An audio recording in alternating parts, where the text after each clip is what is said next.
Sarsfield on Saturday in a crunch CAF Champions League clash, Miguel Cardoso must realize it will be a battle more of the heart than tactics. Cardoso got the better of Roland Mokoena with Esperance de Tunis in the 2023-2024 Champions League semi-finals, beating Mamelodi Sundowns 1-0 at home and away for a 2-0 aggregate win. It is quite likely that this result played a major role in the Portuguese tactician being appointed as the Mamelodi Sundowns head coach.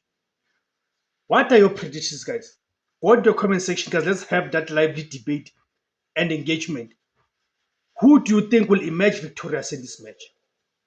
Do you think Mamelodi Sundowns will be able to get a victory that will see them progressing to the quarterfinals of the CAF Champions League?